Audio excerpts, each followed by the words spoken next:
So today we are discussing the chapter Discovering Tut or Tutankhamun. The saga continues. This chapter is written by A.R. Williams.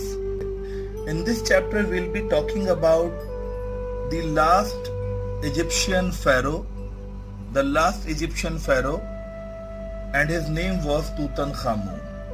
We will be talking about his mummy. We will be talking about the legend associated with this pharaoh. We'll be talking about the difference between the ancient archaeological processes and the modern archaeological processes, the difference between ancient archaeology and the modern archaeology, and we will talk about a lot more things in this chapter. But before starting this chapter, we must understand something, that we must know something about Egyptian culture. अपने time की around 4000 साल पुरानी ये Egyptian culture है. Egyptian culture जो 4000 साल पुरानी है, इस कल्चर के बारे में थोड़ा सा जानना पड़ेगा, थोड़ा ममीफिकेशन के बारे में जानना पड़ेगा. तो अपने टाइम में यू कैन से 4000 साल पहले ये इजिप्शियन कल्चर अपने टाइम की सबसे ज्यादा एडवांस्ड कल्चर्स में से ये एक कल्चर हुआ करती थी, Egyptian culture. They knew about cotton making, cloth making, they knew about chemicals, they knew about metallurgy, they developed gold, they knew about geometry, they knew about architecture. उनके बनाए हुए जो आपके pyramids हैं, आज तक they are wonders for the architectural science over there. कि भाई उस जमाने में, जिस जमाने में कोई इंस्ट्रूमेंट नहीं, कोई कैलकुलेशंस नहीं, nothing, how can they make such big huge colossal pyramids over there. तो काफी चीजें हैं, और उन्हीं चीजों में इजिप्शियन कल्चर की एक बहुत बड़ी जो एक नोशन, एक उनकी जो आइडियोलॉजी, एक जो वो चीज को मानते थे, और वो थी आफ्टर लाइफ. वो ये मानते थे कि हर इंसान, उनके हिसाब से इंसान अगली दुनिया में अपने साथ अपने रिचेस, अपनी वेल्थ, अपना सामान लेकर जा सकता है. और यहीं से, इसी थॉट से शुरू होती है उनकी मम्मी बनाने की प्रोसेस. क्यों? अगर आप, वो ये मानते थे कि अगर नेक्स्ट लाइफ में जाएंगे तो नेक्स्ट लाइफ में बॉडी की भी जरूरत पड़ेगी, तो फिर बॉडी को प्रिजर्व करना, दैट इज कॉल्ड ममीफिकेशन, वो चालू हुआ. फिर उन्होंने ये भी माना कि अगर नेक्स्ट लाइफ में जाएंगे तो दुनिया जहान का अगली जिंदगी को करने के लिए, फॉलो करने के लिए, चलाने के लिए सामान की जरूरत भी पड़ेगी. तो वो जब ममीफाई करते थे, उसके साथ रोजमर्रा की एवरीडे यूजेस में आने वाली चीजों को भी बॉडी के साथ दफनाया करते थे. ठीक है. छोटे तबके के लोग, जो मीडियम क्लास लोग थे, वो बेसिक मेटल्स के मटेरियल दफनाते थे. लेकिन जो रिच क्लास लोग थे, जो रॉयल लोग थे, जो अपर क्लास लोग थे, और जो किंग्स कैटेगरी को बिलोंग करते थे, रॉयल फैमिली को, उनके साथ हमेशा गोल्ड का सामान दफनाया जाता था. सवाल उठता है कि why gold? The question arises, why gold only? Because gold has an eternal, you can से gold has an eternal brilliance. Gold कभी नोबल मेटल है, कभी कोरोड नहीं होता, उसकी ब्रिलियंस कभी खत्म नहीं होती. तो उस जमाने के लोग ये मानते थे कि जैसे गोल्ड की ब्रिलियंस कभी खत्म नहीं होती, हमारी आत्मा भी कभी खत्म नहीं होती. सो वो गोल्ड की नेवर एंडिंग ब्रिलियंस को इंसान की नेवर एंडिंग सोल के साथ कंपेयर करते थे, और दैट्स व्हाई गोल्ड के सामान पर ज्यादा जोर दिया. तो इसी थॉट प्रोसेसिंग के साथ उस जमाने की मम्मियों को, रॉयल मम्मीज को, गोल्ड के साथ वैली ऑफ द किंग में दफनाया जाता था.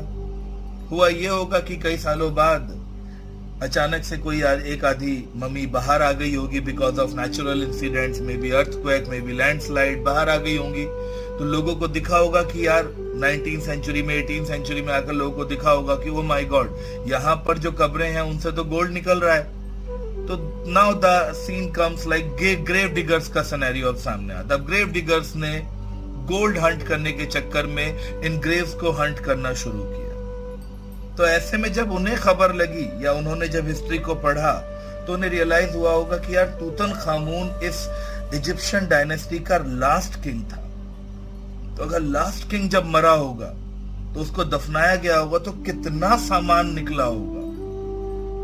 So there started a race between the archaeologist and the grave diggers कि कौन तूतनखामुन की डेड बॉडी को पहले ढूंढता है। ये एक रेस, एक लड़ाई चालू होगी आर्कियोलॉजिस्ट और ग्रेव डिगर्स के बीच में। अब उस लड़ाई में लकीली आर्कियोलॉजिस्ट जीत गए। एक आर्कियोलॉजिस्ट हावर्ड कार्टर ने 1922 में तूतनखामुन की डेड बॉडी को, ममी को डिस्कवर किया, उसकी ग्रेव को डिस्कवर किया। So the whole story is all about Tutankhamun and his mummy and the legend and the treasure which they found. So 1922 में तूतनखामुन की बॉडी को डिस्कवर किया गया। उस टाइम पे जो हुआ वो भी बताऊंगा मैं आपको। 1960 में एक बार फिर निकाला गया था एक्सरे करने के लिए तूतनखामुन की बॉडी को, और फिर एक बार निकला 2005 में तूतनखामुन की बॉडी को सीटी स्कैन करने के लिए। सो 1922 his mummy was discovered, and then 1960 में one time he was taken out for x-ray, and then 2005 he is being taken out for CT scanning. So here we will be talking about the day today when his body is being taken out for CT scanning. So Tutankhamun, the last pharaoh of Egyptian dynasty, 3,300 years ago, he was laden with gold, सोने के साथ उसको लाद कर finally valley of king में दफना दिया गया और भुला दिया गया। आज ऑलमोस्ट 80 साल बाद, 2005 की बात कर रहा हूं, 80 सालों के बाद, 80, 82, 83 years के बाद, almost his body was being taken out to be CT scanned, computed tomography CT scan, उसकी बॉडी को CT स्कैन किया जाएगा so that we can know the least answered questions about the life and death of Tutankhamun. किस as में वो मरा था, कैसे वो मरा था, and murder being the most you can say prominent possibility. सब यही मानते हैं कि मर्डर ही हुआ होगा उसका, क्योंकि माना जाता है कि 15 to 19 ईयर की एज ग्रुप के बीच वो मरा होगा। तो जब उसकी मम्मी को आज निकाला जा रहा है तो पूरा का पूरा आसमान एक यू कैन से एक बड़ा ही ओमिनस सी साइलेंस है, एक मनहूस सी साइलेंस है। सारा दिन आसमान में काले रंग के बादल छाए रहे।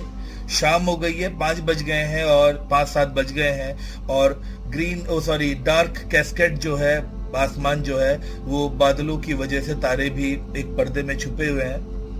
और 26 फीट डाउन तूतनखामुन की वैली ऑफ द किंग में, down the earth 26 feet down उसकी ग्रेव है, और ग्रेव से उसकी बॉडी को आज बाहर निकाला जा रहा है। इस तूतनखामुन को, जिसको 3,300 ईयर्स पहले दफना कर, सोने से लाद कर डाल दिया गया था और भुला दिया गया था, दफना दिया गया था और भुला दिया गया था, आज उसकी बॉडी को निकाला जा रहा है।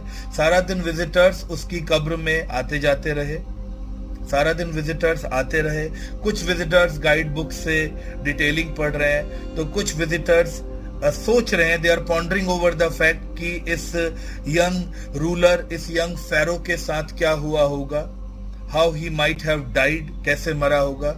और कुछ जो है इस बारे में भी सोच रहे हैं कि क्या तूतनखामुन का जो कर्स है, will the curse of the pharaoh, एक कर्स लिखा हुआ उसकी कब्र की दीवारों पर कि death and misfortune will fall upon those people who will disturb the pharaoh from his sleep. वो ये मानते हैं, उस कर्स में ये लिखा हुआ है कि फेरो को जो उसकी नींद से डिस्टर्ब करेगा उस पर डेथ एंड मिसफॉर्च्यून आएगी।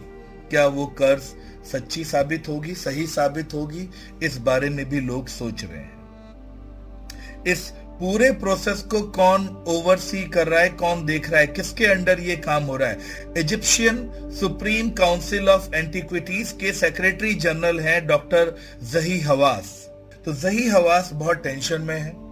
वो चाहते हैं कि ये सारा का सारा काम तूतनखामुन की बॉडी को निकालना, सीटी स्कैन करना और वापस अपनी जगह पहुंचाना, ये सब बिल्कुल तसल्ली से हो जाए, आराम से हो जाए। लेकिन वो ये भी कहते हैं leaning over the mummy, mummy के ऊपर झुकते हुए, मम्मी को बहुत क्लोजली देखते हुए वो ये बात भी कहते हैं कि यार कार्टर ने जो 1920s के दौर में इस मम्मी के साथ किया, उस वजह से the mummy is in a bad condition, the mummy is in a very bad shape. सवाल उठता है क्या किया था कार्टर ने?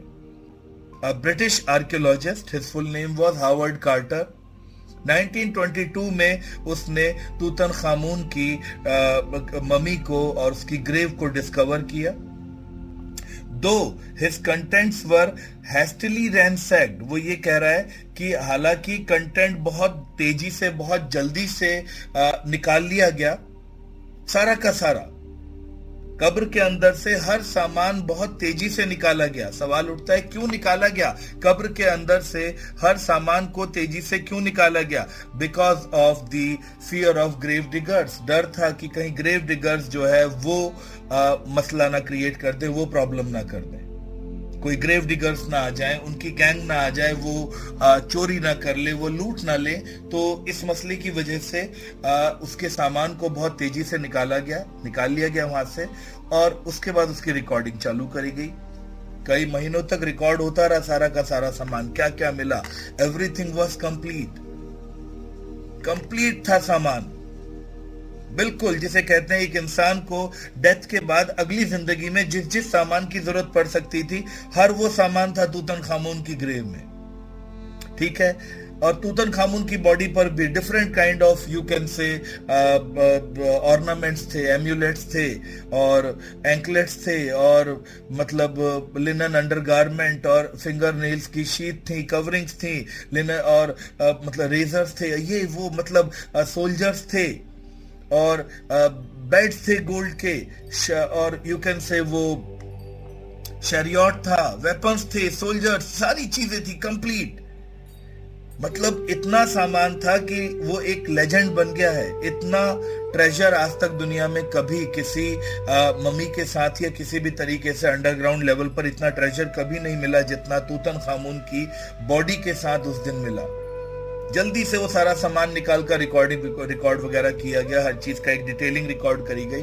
सारा सामान निकालने के बाद हावर्ड कार्टर एक मुश्किल में फंस गया। अब वो आया तूतनखामून की मोस्ट आइकॉनिक 3 लिड वाली और 3 लेयर वाली कॉफिन पे।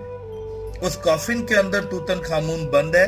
कॉफिन का जो ऊपर वाला स्ट्रक्चर है, ऊपर वाला जो लिड है, उस पर भी तूतनखामून की बॉडी की शेप बनी हुई है, चेहरे की शेप बनी हुई है, ऐसे करके बाकायदा पोजीशन में वो सारा कुछ। और वो प्योर लिड का, प्योर गोल्ड का कॉफिन है, पूरा का पूरा कॉफिन गोल्ड का बना हुआ है। खैर पहली लेयर हटाई गई तो ओलाइव लीव्स, सेलरी और कॉर्नफ्लावर्स की लेयरिंग मिली। कॉर्नफ्लावर्स को देखकर आइडिया लगाया गया कि मार्च टू जून जुलाई के आसपास ये बरियल हुआ होगा, बिकॉज इसी सीजन में कॉर्न सूखते हैं, ये आइडिया लगाया गया। खैर बाकी की लेयर्स हटाई गई और तब आई एक मोस्ट डिफिकल्ट सिचुएशन सामने।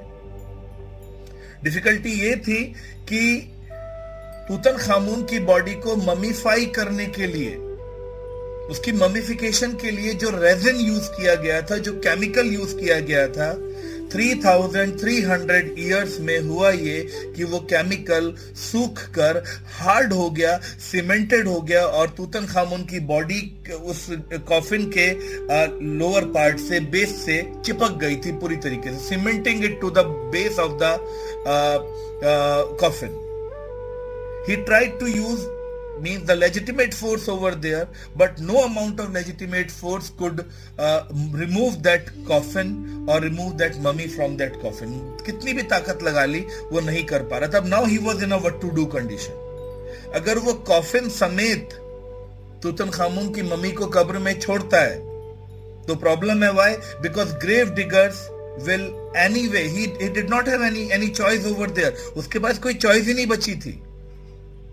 बड़ी ही साइंटिफिक डिजेक्शन के साथ वो ये बात कह रहा है कि मैं क्या करता अगर मैं इस कॉफिन को, उसने अपनी डायरी में ये चीज नोट डाउन करी कि अगर मैं इस कॉफिन को, गोल्ड कॉफिन को मम्मी के साथ इसी कब्र में छोड़ता हूं तो ग्रेव डिगर्स विल सर्कमवेंट और you can say make some adjustment और they will bribe the guards, वो गार्ड्स को ब्राइब करके definitely they will rip apart the mummy. उन्हें मम्मी से ग्रेव डिगर्स को कोई लेना देना नहीं है, वो मम्मी को पूरी तरीके से डिस्ट्रॉय कर देते और गोल्ड के कॉफिन को लूट के ले जाते।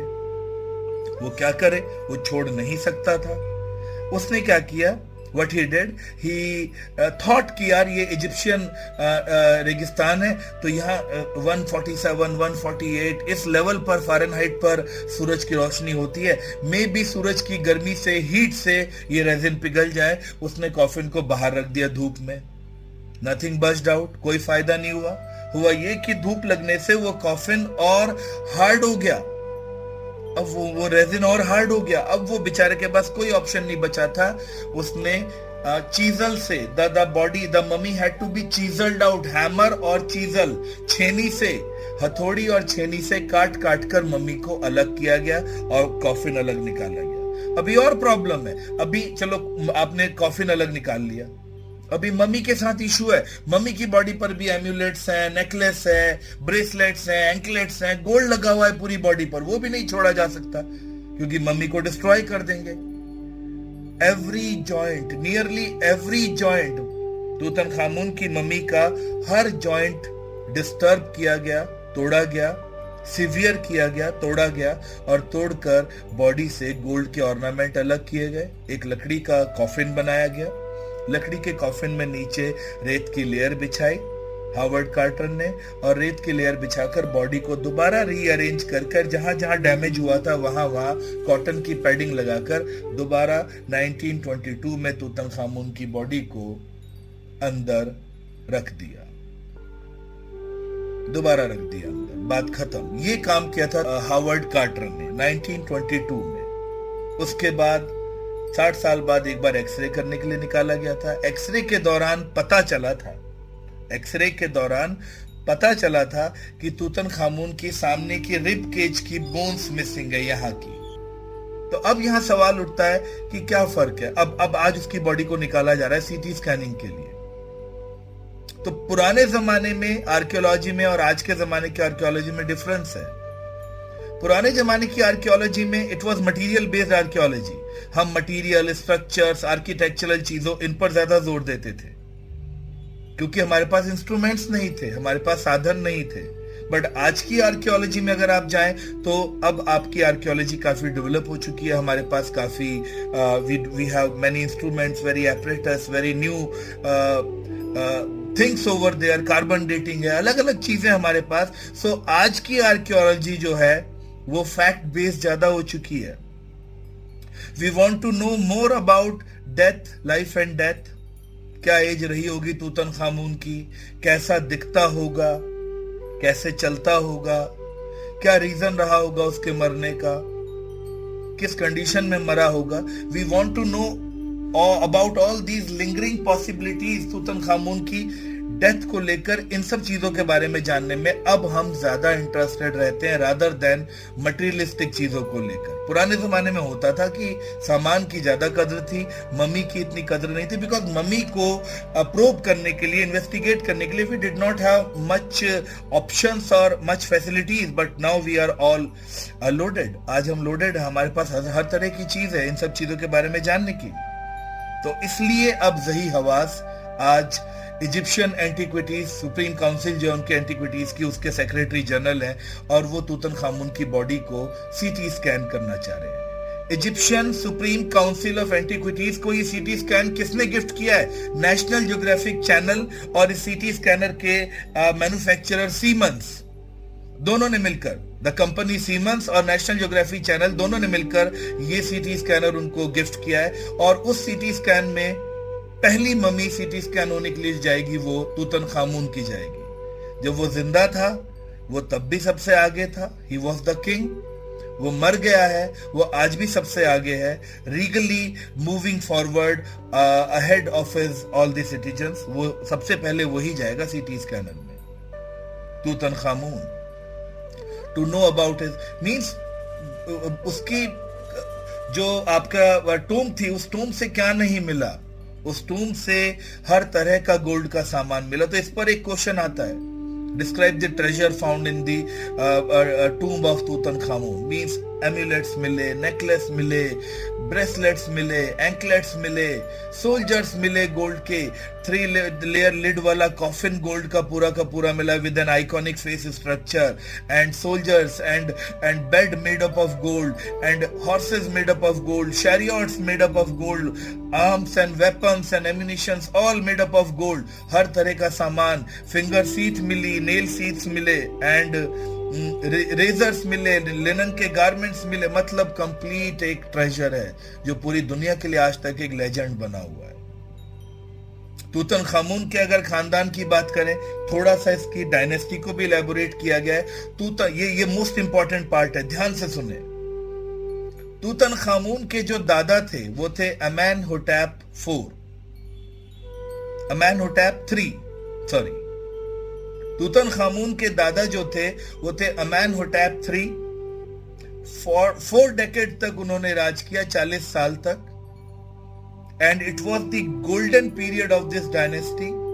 उस पीरियड में ये डायनेस्टी बहुत ग्रो करी, ethnically, culturally, scientifically, archaeologically, architecturally, हर फील्ड में इस कल्चर ने बहुत ग्रोथ ली अमेनहोटेप 3 के टाइम पे। और फिर उनका बेटा आया अमेनहोटेप 4।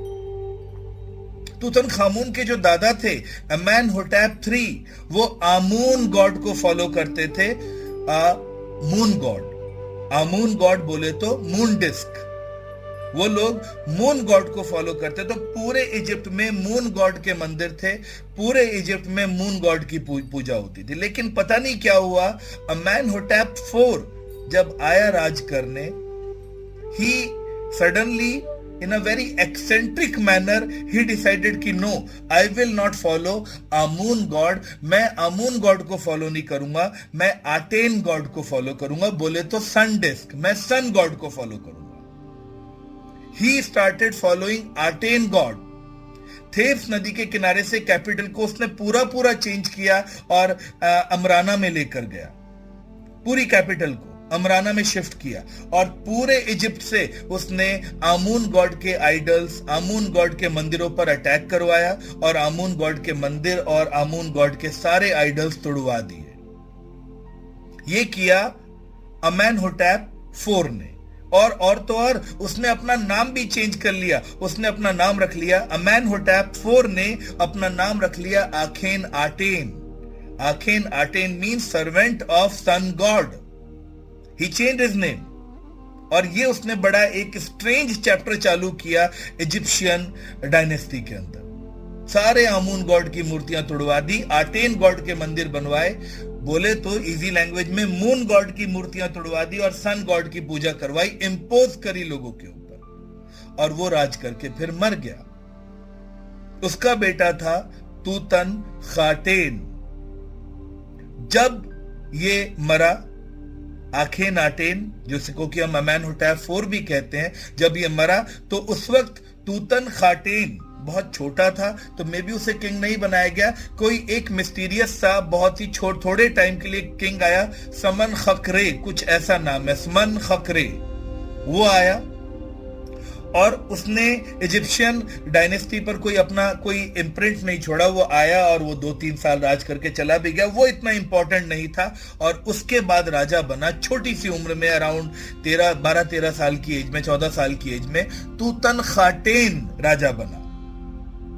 और तूतनखाटेन को रियलाइज हुआ कि मेरे पापा ने ये बहुत गलत काम किया।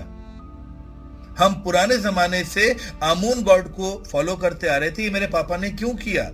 आमून गॉड की सारी मूर्तियां तोड़वाई, आटेन गॉड की मूर्तियां बनवाई, उनके मंदिर बनाए। उसने कहा नहीं, मैं ये पापा का करा हुआ ये काम, I will not accept this, मैं इसे फॉलो नहीं करूंगा। We will follow our old culture, हम तो अपना पुराना कल्चर फॉलो करेंगे। और तूतनखाटेन ने सबसे पहले अपना नाम चेंज किया। और उसने अपने नाम को क्या चेंज किया? तूतनखाटेन से ही change his name to Tutankhamun.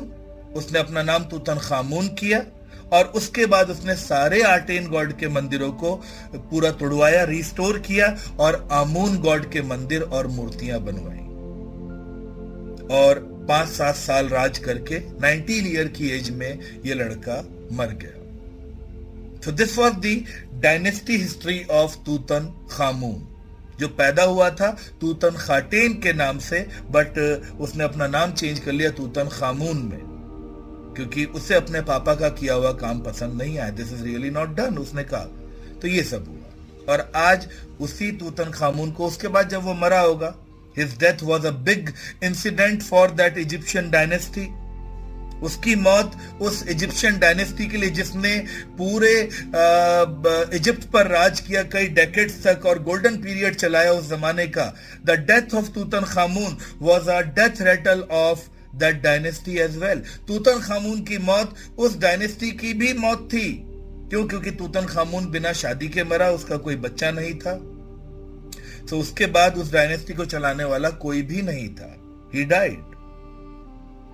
जब वो मरा तो सोने वोने से लाद कर फाइनली एक ग्रैंड फ्यूनरल करके मम्मी बनाकर उसको दफना दिया गया और भुला दिया गया। तो आज ज़ही हवास उसकी बॉडी की सीटी स्कैनिंग कर रहे हैं। टेंशन में है बहुत ज्यादा। खैर, बॉडी को सीटी स्कैन करने के लिए निकाला गया। निकालकर एक मेटेलिक सीडी के थ्रू हाइड्रोलिक पंप के थ्रू सारे के सारे जो लेबर हैं वहां पर, वो पॉल बियरर की तरह उसको क्या बोलते हैं, मम्मी को जैसे वो डोली उठाकर नहीं ले जाते या कफन उठाने वाले लेकर चलते हैं लोगों को, डेड बॉडी, तो पॉल बियरर की तरह वो कंधे पर उठाकर एक हाइड्रोलिक लिफ्ट से होते हुए, मेटेलिक सीढ़ियों से होते हुए ट्रेलर के अंदर लेकर आए, जिस ट्रेलर में उसका सीटी स्कैन होना है, और ट्रेलर के अंदर ले गए। ठीक 20 मिनट बाद 2 वर्कर दौड़ते हुए निकले उस ट्रेलर से और भागते हुए वो ऑफिस में गए और वहां से 2 प्लास्टिक के फैन लेकर आए। पता चला इस $1 मिलियन सीटी स्कैनर मशीन के अंदर रेत चली गई है और उसके फैंस ने, कूलिंग फैंस ने काम करना बंद कर दिया। खैर, उन प्लास्टिक के फैन से काम हो गया, बट वहां खड़े हुए गार्ड हंसते हुए, चकल करते हुए ये बात कह रहे थे, कर्स ऑफ द फेरो, ये फेरो का कर्स है, जो एक नई नवेली मशीन, $1 मिलियन मशीन ने पहले ही यूजेस में काम करना बंद कर, तूतनखामुन का फेरो का कर्स ही है। खैर, कोई बात नहीं, सीटी स्कैनिंग हो गई और अराउंड 2-3 घंटे लगे और 2-3 घंटे के बाद तूतनखामुन की बॉडी को दोबारा उसकी रेस्टिंग प्लेस पर ले जाकर लिटा दिया गया, जहां वो 3300 साल से रेस्ट कर रहा है। दीवार पर मुराल्स हैं, मुराल्स पर रीबर्थ की बातें लिखी हुई हैं, ठीक है, अलग अलग फोटोग्राफ, मतलब उन्होंने दीवार पर अलग अलग चीजें बना रखी हैं, वो सब बरियल चैम्बर के अंदर नजर आता है। ले जाकर दोबारा लिटा दिया गया और तब जाकर ज़ही हवास ने चैन की सांस ली। ज़ही हवास कहता है, I could not sleep for 3 or 4 days, मैं नहीं सो पाया था, आज मैं चैन की नींद सोऊंगा। और अब तूतनखामुन की बॉडी को उसके सर की सीटी स्कैनिंग करी गई और अलग अलग लेयर्स की सीटी स्कैनिंग करके 1500 करीब सीटी स्कैन की लेयर एक के ऊपर एक लगाकर 3 डायमेंशनल स्ट्रक्चर बनाया गया। धीरे धीरे कंप्यूटर पर पिक्सल्स इमेज जनरेट करने लगे, हाथ की इमेज, नेक की, वर्टिब्रा की इमेज, ये जो हमारे स्पाइनल कॉर्ड्स के टुकड़े होते हैं, ईच वर्टिब्रा की इमेज बड़ी क्लीन बन रही है, बड़ी क्लीन बन रही है। और पूरा हेड बन गया, हाथ बन गया, नेक की इमेज आ रही है, इतनी क्लियर, इतनी क्रिस्प इमेज कि बाय गॉड जैसे आप लेबोरेटरी में बैठ के देख रहे हो। और साइंटिस्ट घुमा घुमा के तूतनखामुन के सर को देख रहे हैं, बॉडी पार्ट्स को देख रहे हैं। They are trying to find out the answer of those 2 major questions which keeps on lingering about this man, this pharaoh. जब ये मरा था, ये कितने साल का था? क्या इन सवालों के जवाब कभी मिल पाएंगे? That's a different thing. जब ये मरा था, ये कितने साल का था और ये मरा तो मरा कैसे? Death being the most probable और मोस्ट इंपॉर्टेंट पॉसिबिलिटी। सबको ये लगता है कि मारा गया होगा, बट चैप्टर से हटकर एक बात बताऊं तो तूतनखामुन बहुत डिफॉर्मिटीज के साथ पैदा हुआ था। एज हिस्ट्री से जो मैंने गूगल पर पढ़ा है या इधर उधर पढ़ा है, मैं गलत इंफॉर्मेशन नहीं देना चाहता, मे बी मैं गलत हूं, बट जितना मैंने पढ़ा है वहां मैंने ये पढ़ा है कि बड़े एक इंसेस्टस रिलेशन से पैदा हुआ था ये तूतनखामुन भी कई सारी डिफॉर्मिटीज के साथ पैदा हुआ था। He was a mixture of boy and girls character. उसको फ्लैट फुट था एक पैर में, उसका पैर बिल्कुल टेढ़ा था एक, ठीक है, उसका पेल्विक एरिया काफी चौड़ा था लाइक अ गर्ल, ठीक है, उसको थोड़ी ब्रेस्ट फॉर्मेशन भी थी और अंदर और भी उसकी बॉडी में डिफिकल्टीज थी, प्रॉब्लम्स थी, मे बी वो इन सब चीजों की वजह से मरा हो, ये आज की साइंस बताती है। लेकिन वो कैसे मरा, कैसे नहीं मरा, इन सवालों के जवाब हमें आज तक अभी तक मिले नहीं है। तो this is the chapter Tutankhamun discovering टूट, द सैगा कंटिन्यूज।